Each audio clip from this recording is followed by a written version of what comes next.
Assalamualaikum warahmatullahi wabarakatuh. Selamat pagi pemirsa. Senang sekali saya Rini Anggiani kembali hadir menemani pemirsa di rumah selama kurang lebih 1 jam ke depan. Pastinya di Bursa Niaga akan memberikan informasi-informasi menarik ya. Dan di hari ini Rini tidak sendiri pemirsa ya, karena Rini akan ada yang menemani ya. Sudah ada di sebelah Rini di sini. Kita perkenalan dulu nih. Ada Bapak Abner Silalahi ya. Boleh perkenalkan diri dulu nih Bapak. Terima kasih Ibu Rini. Iya. Salam program TV Riau, TV Bursa Niaga Kelapa Sawit. Iya. Nama saya Abner Johan Silalahi lengkapnya. Pada kesempatan ini saya sungguh berterima kasih diberi kesempatan untuk berbagi informasi, Iya, betul. berbagi pengalaman. Jadi sifatnya bukan menggurui. Kalau izin waktu nanti kita bisa beda kelapa sawit bisnis dan potensi ke depan dari A sampai Z, kita boleh berbagi, tapi sifatnya bukan menggurui. Sebelumnya saya sudah 30 tahun berkecimpung di industri kelapa sawit, Bu Rini. 30 tahun ya 30 Pak? tahun. Wah. Jadi 17 tahun dulu bekerja di PT London Sumatera Indonesia Tbk di unit penelitiannya Balias Research Station. Oke, itu tahun berapa tuh Pak? Dari 1994 sampai 2012. 1 tahun setelah saya lahir berarti. Kemudian 2012 saya bersama teman-teman mulai usaha kecil-kecilan di Riau, tepatnya Juni 2012 sampai dengan hari ini. Jadi kita dilengkapi, usaha kita ada laboratorium analisa kimia sendiri, ada analisa laboratorium hama penyakit terpadu, dan ada beberapa kita coba produk yang mensupport produksi kelapa sawit. Itu perkenalan dari saya, Bu Rini. Itu yang Bapak ini sampai sekarang ya Pak ya, masih memegang gitu ya Pak ya untuk Benar sekali, Bu Rini. pastinya Masih, iya. kelapa sawit sendiri gitu ya Pak. Siap. Pasti banyak sekali nih pertanyaan-pertanyaan akan Rini tanyakan ke Bapak Abner. Baik, ya. Bu. Tapi Ya. sebelum itu Bapak, Rini mau menginformasikan dulu nih untuk harga emas hari ini sebelum kita masuk ke pertanyaan ya Pak ya. Siap. Karena pastinya Bursa Niaga ini akan memberikan informasi-informasi pastinya seputar harga sembako juga Pak gitu. Baik, Terus Bu untuk Rini. harga emas, Siap. nilai tukar rupiah, dan juga untuk harga TBS kelapa sawit ya. Baik, yang pertama dulu nih pemirsa sebelum kita akan berlanjut ke Bapak Abner ya, Rini akan menginformasikan untuk harga emas. Nah, untuk harga emas pastinya terupdate per hari ini pemirsa. Dan untuk harga emas Antam, nah ini kita ke sertifikat emas batangan dulu ya. Untuk 0,5 gram itu harga per hari ini sebesar 1.058.000. Lalu untuk 1 gramnya di 2.016.000. Kemudian untuk 2 gram di 3.982.000. Untuk 3 gram di 5.955.000. Kemudian untuk di 100 gram di 195.960.000 ya. Nah, itu untuk sertifikat emas batangan. Kemudian ada seri emas batangannya itu untuk 250 gram di 489.590.000. Kemudian untuk yang 500 gramnya di 978.900.000. Dan untuk yang 1 kilo di 1.956.600.000 rupiah. Kemudian untuk seri emas batangan gift, nah untuk 0,5 gramnya di harga 1.128.000. Lalu untuk 1 gram di 2.166.000. Untuk seri emas batangan Imlek Sio Ular di 88 gram harganya 179.980.278 rupiah. Untuk harga jual berangkas di harga 1.958.120 rupiah. Itu dia untuk harga emas Antam per hari ini ya pemirsa.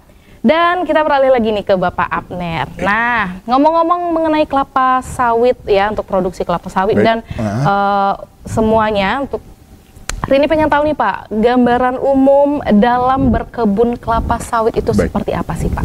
Baik Bu Rini, jadi pemirsa Bursa Niaga Riau TV, gambaran umum bagaimana supaya budidaya kelapa sawit ini bisa optimal, ada beberapa catatan yang harus kita perlu informasikan ke pemirsa. Yang pertama bahwa ada 4 aspek yang meliputi teknis agriculture, budidaya kelapa sawit. Yang pertama yang kita ingin informasikan adalah bagaimana kita menikmati, mengucap syukur buat anugerah Tuhan yang Maha Kuasa, yaitu lingkungan. Itu aspek pertama untuk mendukung budidaya kelapa sawit. Lingkungan ini Bu Rina terdiri dari yang pertama jenis tanah yang bahkan kita tanami di kelapa sawit. Jadi secara umum gambarannya itu ada 2 saja. Yang berbahan organik tinggi kita sebut tanah gambut.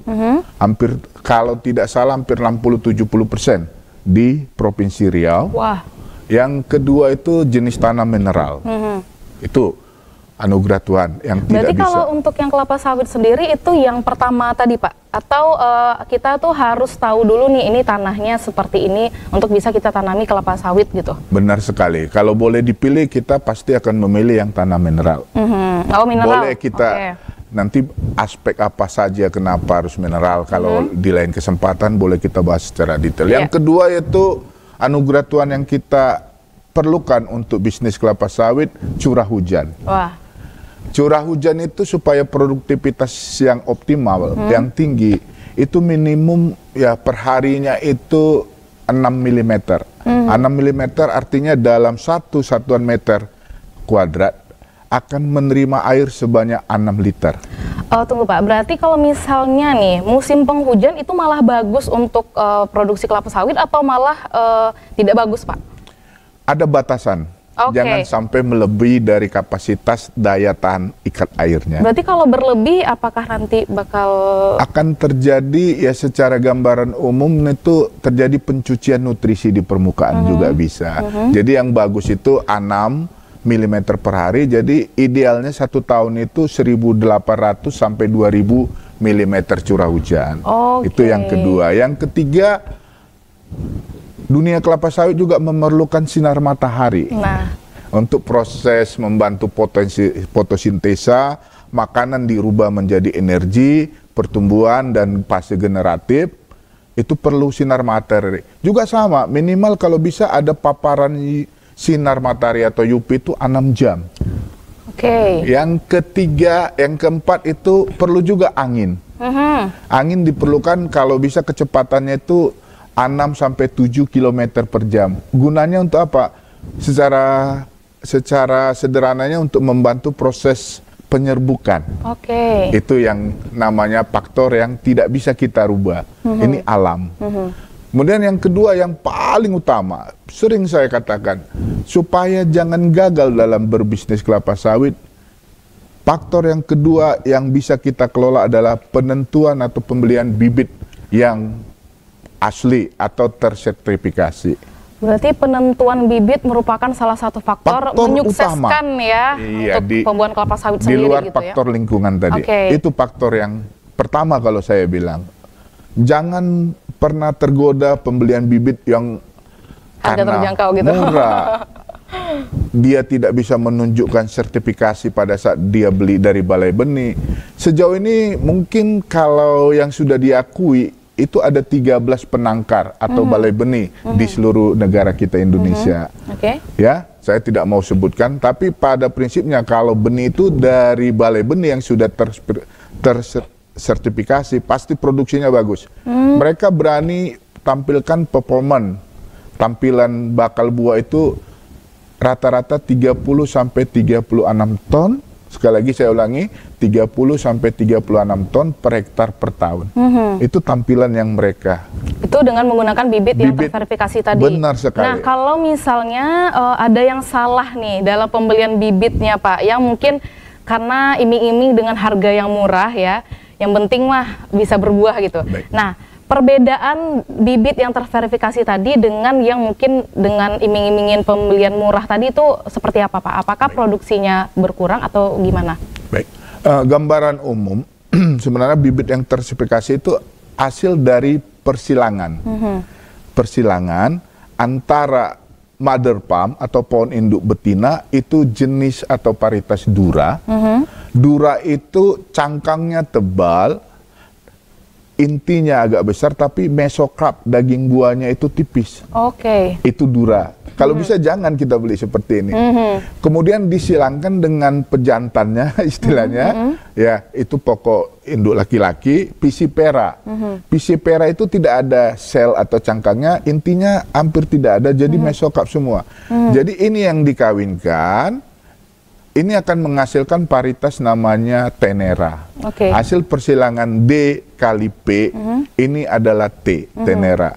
Ini yang akan kita usahakan kita tanam, karena di sini nanti yang pasti produksi buahnya akan tinggi, rendemennya tinggi, kemudian oil extraction atau kernelnya juga tinggi. Itu. Jadi kalau salah membeli bibit tidak dari persilangan, nanti kemungkinan yang muncul itu adalah paritas dura. Malah sekarang saya ada beberapa informasi PKS bila 100% dura, mereka tidak mau beli lagi buah dari petani. Betapa mengkhawatirkan kondisi seperti ini. Jadi yang paling utama setelah faktor lingkungan itu pastikan dulu bibitnya adalah bibit yang tersertifikasi. Itu Bu Rin. Itu paling penting ya pemirsa. Jadi jangan asal beli dengan iming-iming harga murah gitu. Setuju sekali. Jadi harus yang berkualitas dengan pastinya dengan hasil yang berkualitas nantinya gitu ya Pak ya. Sangat setuju. Kemudian faktor yang ketiga saya lanjutkan. Boleh? Tadi ini yang juga bisa kita berubah, yaitu faktor agronomis dan hama penyakit terpadu pengendalian. Itu tadi ada lingkungan, kemudian bibit, agronomi dan teknis hama penyakit terpadu. Baru dirangkailah ini dengan aspek yang keempat, manajerial atau manajemen yang mengelola. Ini pasti akan menghasilkan suatu hasil yang sangat-sangat optimal dan sangat menguntungkan buat petani.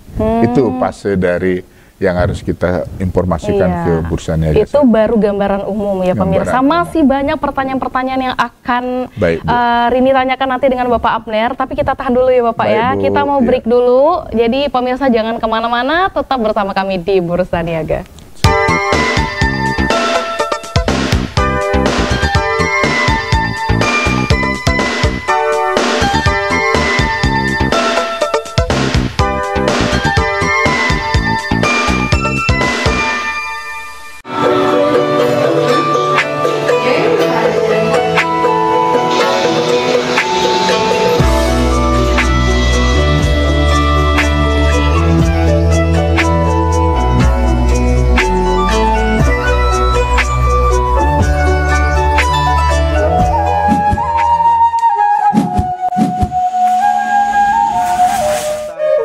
Seming adalah keturunan Cina dan Jawa, terlahir sebagai seorang penyembuh. Saya Sin Seming yang selalu bahagia melihat orang-orang yang sehat setelah saya terapi. Kesehatan adalah kebutuhan pokok bagi seluruh orang yang ada di dunia ini, baik dari lapisan menengah ke atas maupun menengah ke bawah. Kesehatan dalam artian sehat jiwa dan raga, di mana keselarasan antara hati, pikiran, serta tindakan dalam melalui hari-hari. Oleh karena itu, saya merasa terpanggil untuk membantu memenuhi kebutuhan sehat tersebut. Terapi Sin Seming memberikan racikan ramuan tradisional dengan memperhatikan detail komposisi bahan terbaik, mengacu pada sistem ramuan herbal Cina dan Jawa kuno untuk setiap pasiennya. Gimana Pak perkembangannya setelah terapi pertama itu Pak? Ini kan kunjungan kedua. Gimana perkembangannya Pak? Alhamdulillah, pertama sudah enak. Sudah enakan ya Pak? Apalagi Pak yang dirasakan? Lemesnya gimana Bu? Bapaknya dilihat? Iya, udah mendingan Pak. Alhamdulillah, syukur alhamdulillah ya Bu ya. Terus pinggangnya gimana Pak? Kalau pinggangnya masih terasa. Masih terasa. Sedikit. Oh, masih sedikit. Yang punya keluhan seperti Pak Jaiman ini punya masalah dengan detak jantung ya Pak ya, lemes, sering keringat dingin ya Pak? Ya. Keringat dinginnya gimana sekarang Pak? Alhamdulillah ini sudah agak enak. Sudah alhamdulillah sudah banyak perubahan ya Pak ya. Pengobatan yang berpusat di Kota Bandar Lampung kini telah hadir di Kota Pekanbaru Riau. Beralamatkan di Jalan Permadi 4, Perumahan Pancoran Mas, Blok Lili, nomor 57, Kelurahan Delima, Kecamatan Tampan, Kota Pekanbaru Riau. Klinik pengobatan Sinseming kini dibantu tenaga ahli yang handal. Fitri Konveksi melayani jasa pembuatan seragam dinas lapangan, kaos olahraga, jersey alma mater, kemeja organisasi, rompi, dan lain-lain. Dikerjakan oleh tenaga-tenaga profesional dan berpengalaman di bidangnya. Kami juga telah banyak dipercaya oleh instansi, perusahaan, dan komunitas di Riau. Fitri Konveksi mampu memproduksi pakaian dalam jumlah yang besar, tentu dengan harga yang terjangkau dan proses pengerjaan yang cepat. Percayakan kebutuhan Anda kepada kami. Fitri Konveksi, Jalan Durian, Gang Pepaya 1, nomor 35, Pekanbaru. Hubungi kami di 0813 2735 7983 atau di 0823 8540 1282. Fitri Konveksi, rapi dan berkualitas.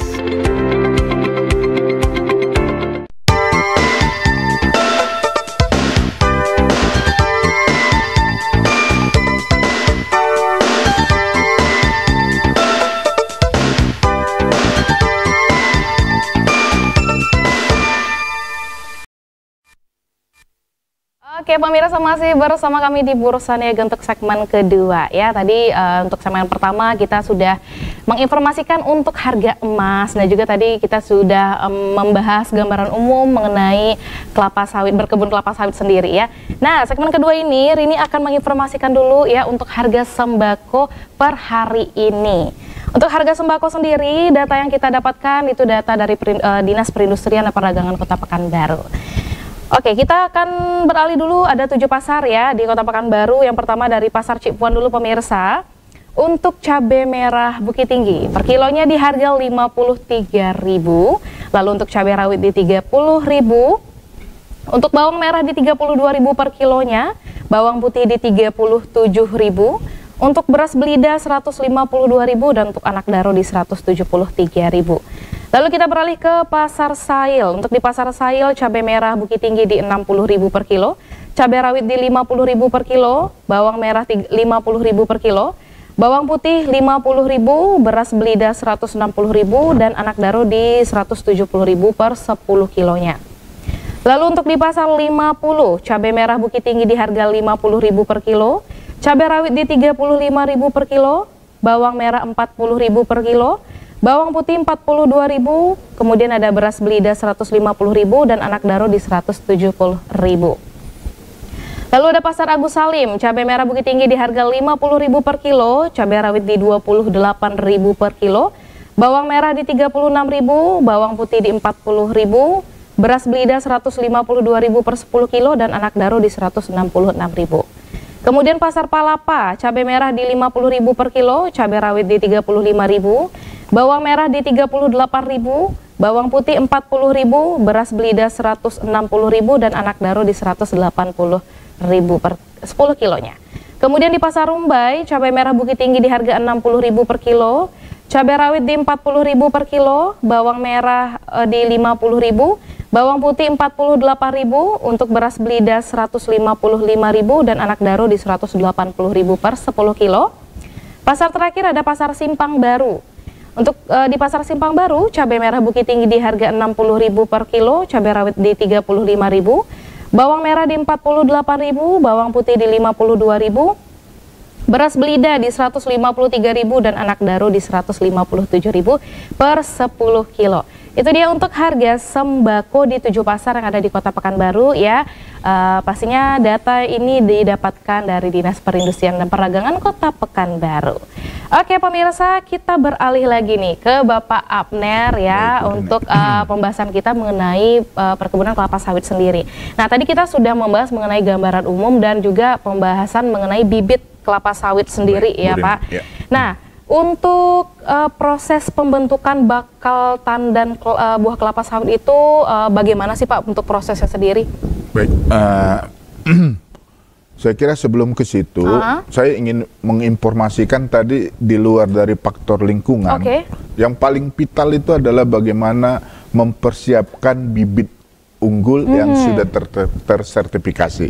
Karena ini yang bakal kita harapkan untuk membantu produksi yang akan menghidupkan kita ke depan. Iya, benar. Ini harus benar-benar dari kita ini jaga. dulu ya Pak, karena Iya, ini kalau intinya gitu kalau ya. bibitnya abal-abal, bagaimana resikonya. Pastinya nggak sukses nanti sampai ke produksinya. Benar, gitu ya. kita sudah investasi besar mulai pembelian lahan, persiapan land clearing dan lain-lain.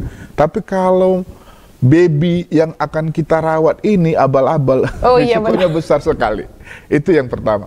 Makanya yang kedua, walaupun kita sudah beli, contohnya kecamba, ada dua alternatif.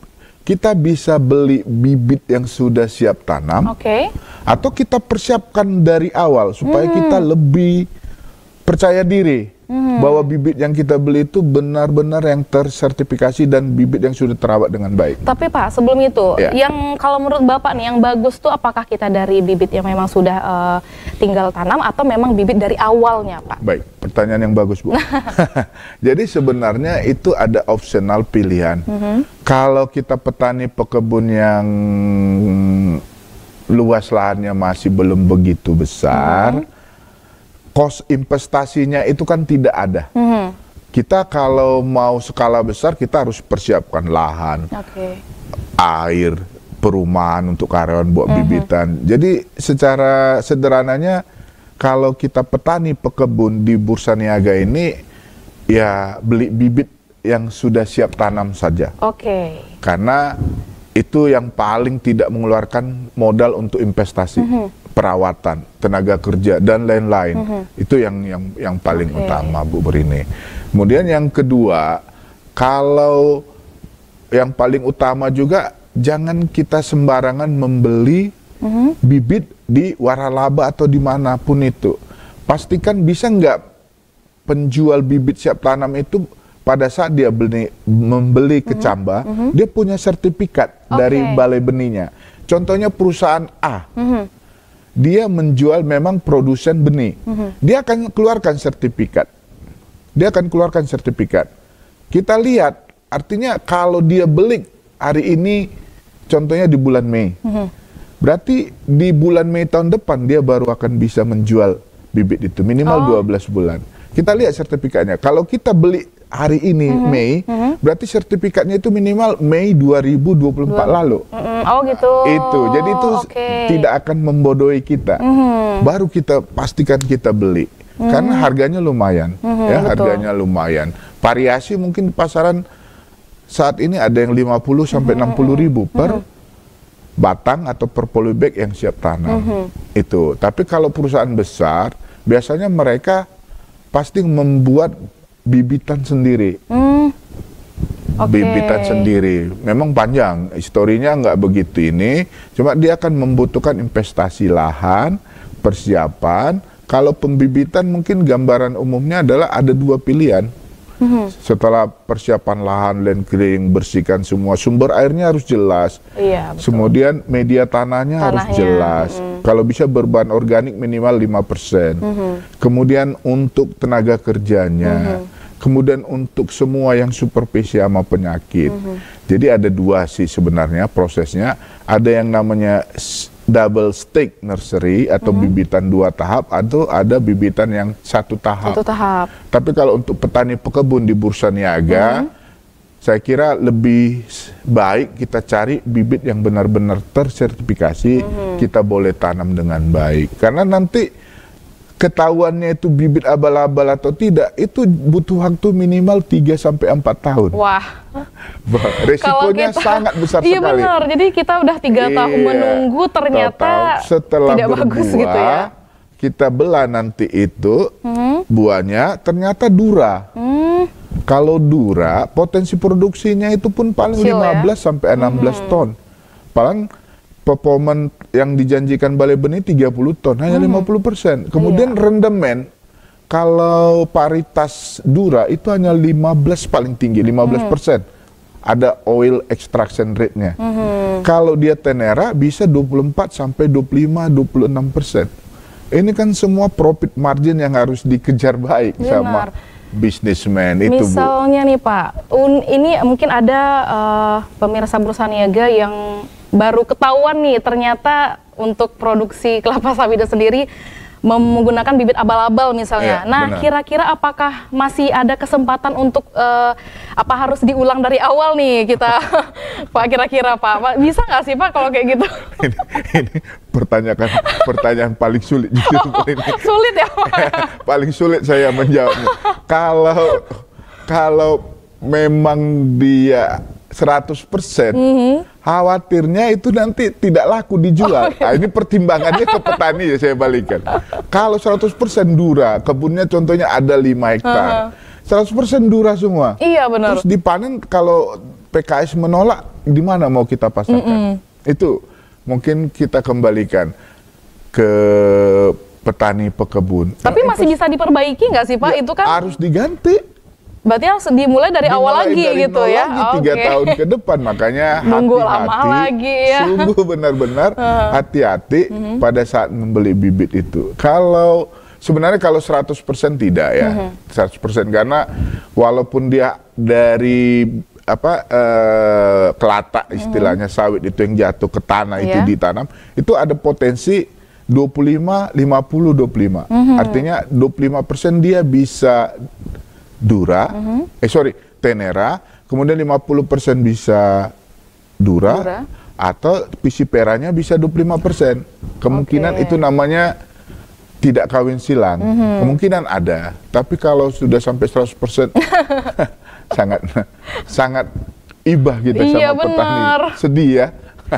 Itu kalau misalnya mungkin mikir ya itu ya Pak ya, untuk bibitnya sendiri harusnya memang kita sebagai kita pengen mulai awal untuk menjadi pekebun kelapa sawit itu harus dipikir mateng-mateng gitu ya Pak, apalagi mengenai bibitnya sendiri gitu, karena itu merupakan pangkal ya ketika bagaimana untuk hasil produksi dari kelapa sawitnya sendiri kita gitu ya. Sudah punya mimpi besar. Iya benar, ternyata ini nanti dapat sekian ton dikali rupiahnya, ini bisa untuk menyekolahkan anak, untuk makan. Ternyata udah ini ya Kak, Pak terbayang ya, terbayang perhitungan sekian-sekian gitu ya. Benar, ternyata setelah menunggu beberapa tahun, aduh, tidak sesuai harapan gitu ya pemirsa. Jadi memang bibit sendiri itu merupakan faktor yang sangat penting ya dalam perkebunan kelapa sawit sendiri ya Pak. Sangat setuju, sangat setuju.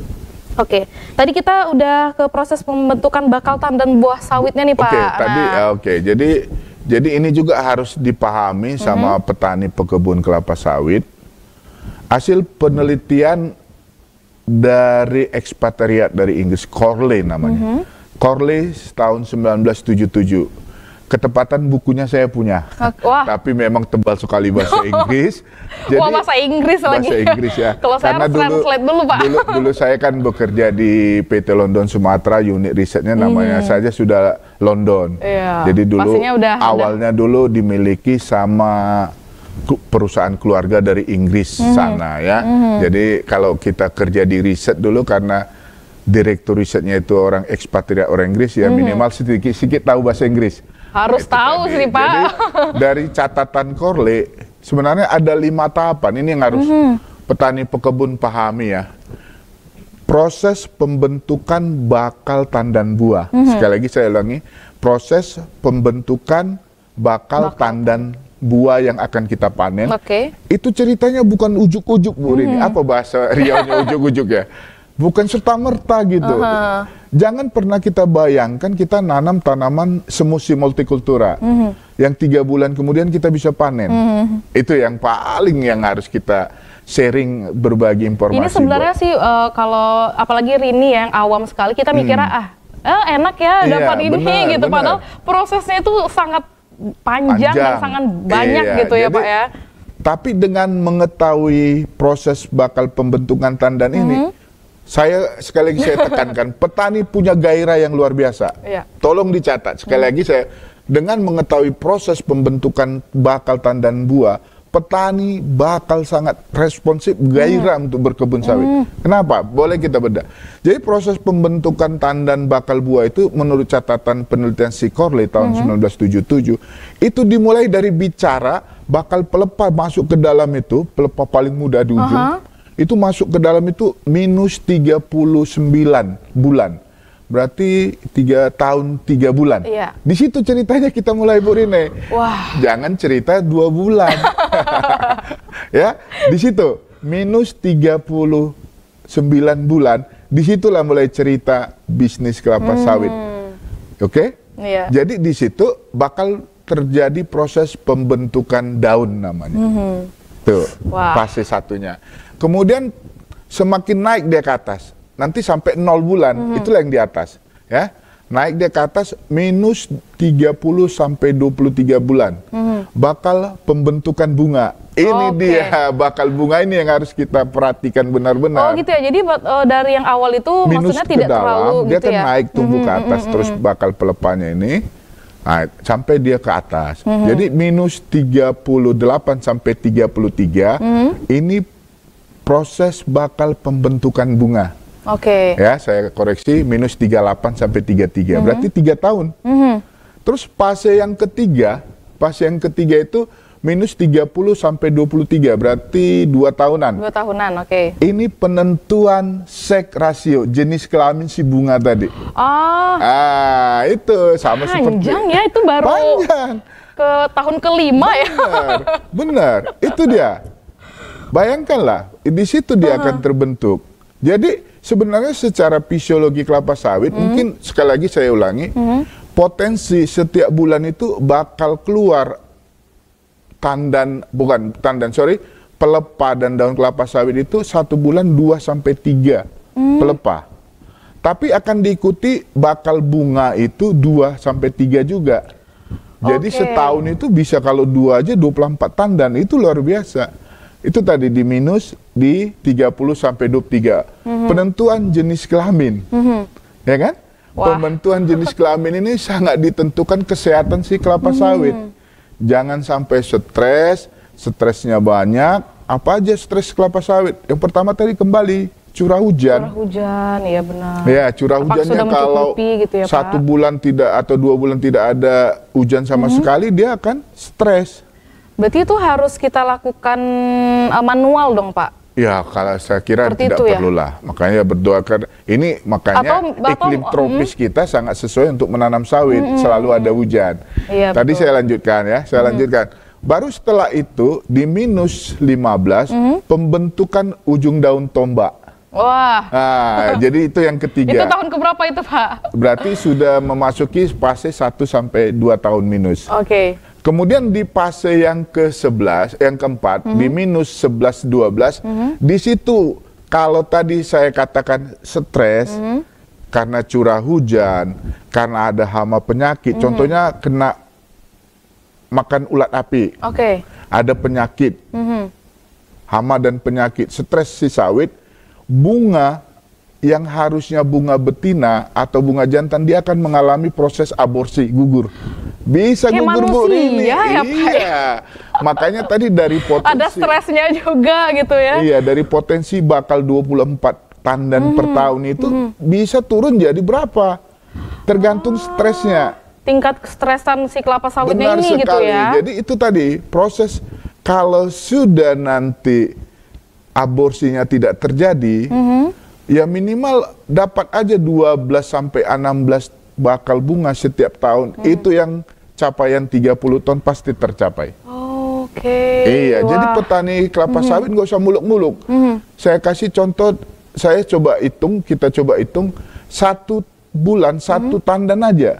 Tapi kalau bisa kita berat tandan itu contohnya 17 kilo, dikali 12, dikali SPA, per hektarnya 135, itu 28 ton keluar Bu Rini. Wah. Petani sekarang 12 ton aja sudah susah, 14 ton susah.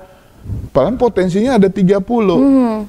Itu fase yang aborsi tadi. Oh gitu. Kemudian yang sudah relatif aman, ini dia ya, relatif aman, di fase minus 5 sampai 6 bulan. Minus 5 sampai 6 bulan, di atas itu sudah terbentuk bunga yang antesis.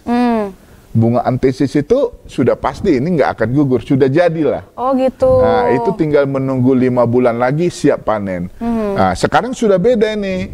Tugas kita kalau sudah di fase antesis, kita harus benar-benar beri makanan yang cukup, nutrisi makro mikro di kelapa sawit yang cukup supaya nanti berat tandan buahnya itu menjadi besar. Bisa Bu ya? Jadi kalau sudah terjadi contohnya bunga antesis yang minus 5 sampai 6, ini sudah aman. Nah, sekarang kita mau berat nggak ini? Nah, ya cukupkan makannya. Nutrisinya cukupkan gitu ya. Kayak Terus bayi gitu. Iya, bagaimana supaya ini seimbang? Ya kita juga harus melek teknologi sekarang, pengetahuan sekarang. Jadilah petani. Sabtu lalu kita diliput juga sama Riau TV di Tani Cerdas. Saya instruksikan, coba Petani dicek keren, ya? juga petani keren. Coba dianalisa juga di laboratorium. Diagnosa tanaman kelapa sawit kita itu di level mana? Sehatkah? Tidak sehatkah? Kurangkah? Cukupkah atau berlebih? Itu akan bisa menjaga keuangan kita untuk membeli pupuk. Itu dia ya. Jadi kalau sudah minus tadi 6, minus 5 sampai 6, kita tinggal tunggu panen.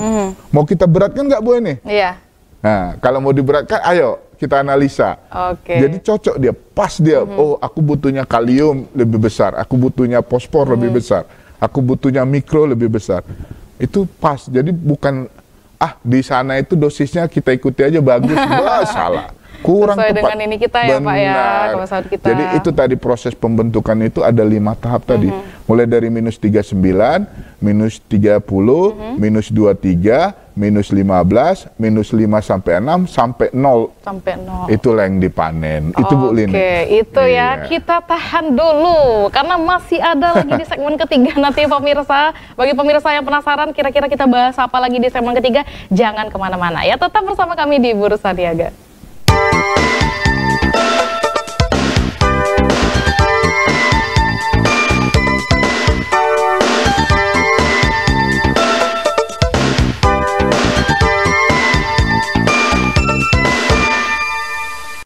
Penyakit mata dan radang sendi bisa terjadi pada siapapun, baik anak-anak, remaja maupun orang dewasa. Jika Anda terserang penyakit tersebut dan tidak segera diatasi, maka kerusakan permanen akan terjadi, sehingga menyebabkan kerusakan mata hingga kebutaan dan gangguan sendi hingga kelumpuhan. Banyak cara pengobatan yang dipilih masyarakat secara medis, namun masyarakat juga dapat memilih pengobatan secara tradisional tanpa tindakan operasi. Sebagai pilihan penyembuhan tanpa harus menjalani tindakan operasi adalah solusi penyembuhan tanpa resiko.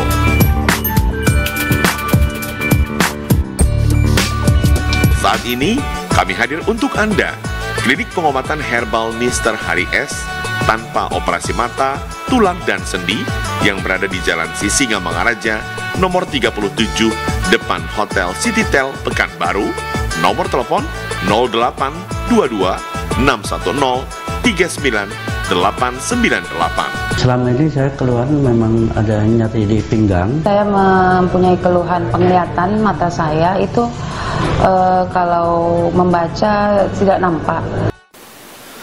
Upaya penyembuhan lewat terapi herbal ini mampu mengatasi katarak, rabun jauh, rabun dekat, glaukoma, mata merah, dan keluhan mata lainnya.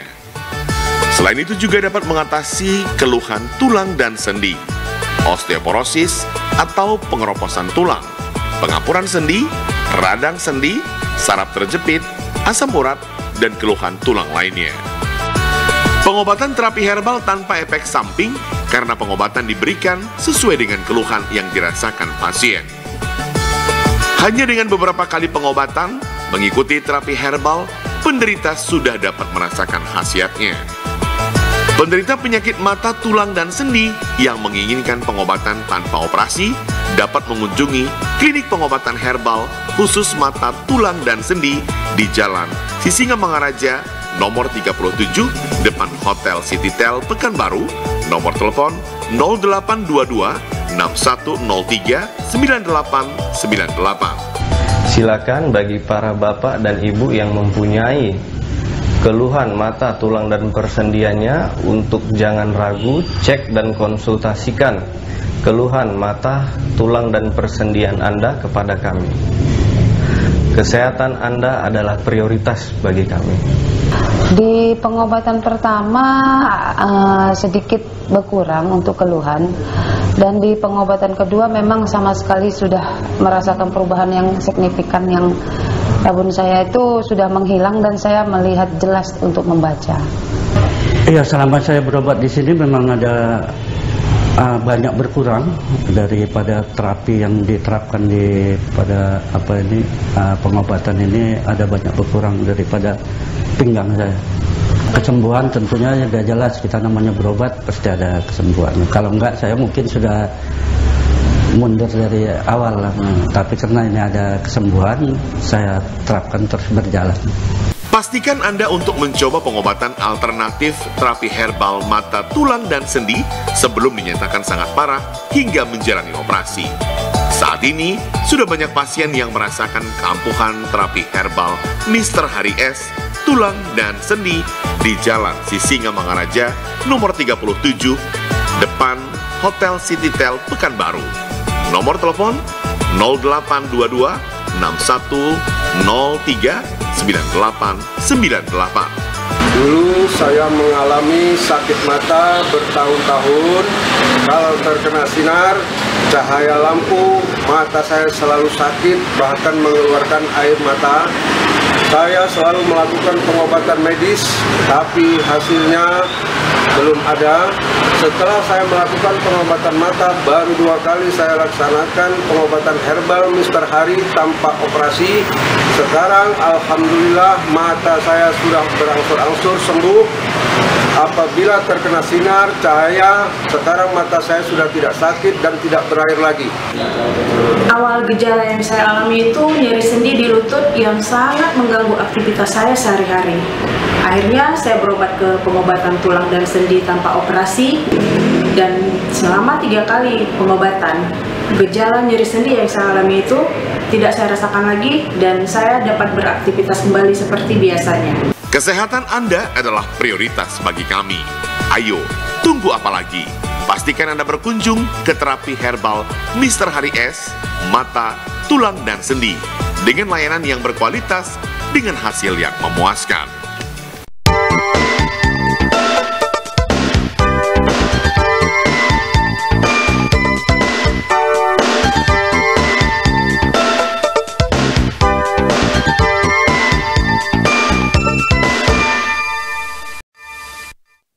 Oke, kembali lagi di Bursa Niaga untuk segmen ketiga. Nah, segmen ketiga ini kita ini segmen penutup gitu ya Pak ya. Jadi tadi untuk segmen pertama dan segmen kedua kita sudah membahas mengenai gambaran umum untuk pekebun kelapa sawit sendiri, juga kita udah membahas bibit ya, dan juga proses pembentukan bakal tandan buah kelapa sawit sendiri ya. Nah, untuk segmen ketiga ini kita lebih paling membahas mengenai hal-hal penting yang harus diketahui oleh pekebun kelapa sawit sendiri, Pak. Boleh mungkin disampaikan, Pak. Jadi terima kasih Bu Rini. Kalau tadi kita sudah jelaskan setelah fase terakhir itu di bunga yang sudah antesis, kita tinggal menunggu panen. Bagaimana kita harus berpikir lebih jauh lagi supaya produktivitas kita ini kan yang optimal. Diperlukanlah pupuk dan pemupukan. Mungkin sekilas untuk informasi kepada Bursa Niaga Riau TV bahwa pupuk dan pemupukan adalah sangat-sangat mengambil peranan penting untuk vegetatif pertumbuhan tanaman kelapa sawit dan fase generatif produksi tandan buah kelapa sawit. Jadi jangan selama ini masih kurang tepat saya katakan, saya tidak berani menjudge kurang salah atau apa, bahwa di dunia kelapa sawit, tanaman kelapa sawit itu sebenarnya membutuhkan area yang cukup lengkap. Ya, ada area makro dan arah mikro. Ada 13 unsur sebenarnya yang diperlukan. Cukup banyak. Banyak ya Pak ya? Banyak. Jadi seperti yang gratis dari anugerah Tuhan, kita ada karbon, hidrogen, oksigen, itu dari Tuhan. Nah, itu perlu juga, kalau ikut itu menjadi 16. Tapi yang perlu kita tambah, pupuk itu sebenarnya untuk mengkoreksi, yang pertama, tidak semua di tanah itu lengkap jenis pupuknya. Itu satu. Di tanah itu tidak lengkap semua jenis hara, NPK, MG-nya. Ada yang tinggi, ada yang kurang. Itu guna dari pupuk yang pertama. Yang kedua, guna pupuk yang kedua, itu menggantikan hara makanan yang sudah kita bawa keluar. Pada saat panen kan kita bawa ini banyak. Ini kan harus kita ganti. Kita ganti Itu manfaat pupuk yang kedua, menggantikan nutrisi atau hara yang sudah terangkut pada saat panen, dibawa keluar. Kan nggak mungkin kita kembalikan lagi. Iya, betul. Itu. Yang ketiga, memperbaiki kesehatan tanah. Ini kata kuncinya. Bagaimana sekarang perubahan, kalau saya mindset itu bagaimana berkebun yang sustainability, yang berkelanjutan, saya lebih mengutamakan bahan organik. Nah, pemupukan yang lebih berimbang. bagus ya Pak ya? Bagus sekali, ya? khususnya di tanah-tanah mineral. Ya, jadi arah makro yang paling utama itu ada namanya nitrogen atau N, ada fosfor atau P, ada kalium, ada magnesium Mg, ada kalsium. Ya, ini arah makro. Kemudian hara semi mikro ada sulfur, ada klorida, ada natrium. Kemudian arah mikronya itu mulailah boron, tembaga atau Cu, zinc atau seng, besi atau iron, manganis, Mn, sama molibdan. Itu sebenarnya diperlukan semua, walaupun ini jumlahnya kecil sekali. Nah, cuma diperlukan ya Pak. Sekarang kan banyak petani yang kurang awas juga. Contoh karena pupuk sumber Mg-nya murah, ya contohnya mereka aplikasi super dolomit, mereka kasih dalam dosis yang paling besar. Malah saya ada beberapa klien mengatakan mereka bisa aplikasi sekali tabur dolomit itu 10-20 kilo. Wah. Ini yang harus kita edukasi nih petani pekebun, karena ini akan membuat efek ketidakseimbangan. Kalau Mg sama Ca-nya nanti sangat tinggi, ini ada efek antagonis. Antagonis kalium sama N-nya akan terganggu. Dia. Itu dia akan terganggu. Jadi memang kalau sudah kita akumulasi semua tadi dari lingkungan, jenis, bibit, kemudian teknis, agriculture, agronomi, hama penyakit dibantu dengan manajemen, itulah akan tercapai produksi yang optimal. Cuma petani, pekebun, kelapa sawit di Bursa Niaga, pupuk sekarang harus bijak juga pada saat terjadi pembelian. Banyak pupuk yang tidak sesuai dengan spesifikasi, tanda petik dikategorikan sebagai pupuk palsu. Nah ini juga harus benar-benar beredar juga seperti itu ya Pak. Beredar. Jadi kita sudah beli mahal, harus aware benar. Itu mungkin mengingat waktu dan apa bisa, saya sangat berterima kasih bisa nanti lebih spesifik lagi berbagi informasi tentang pupuk dan pemupukan.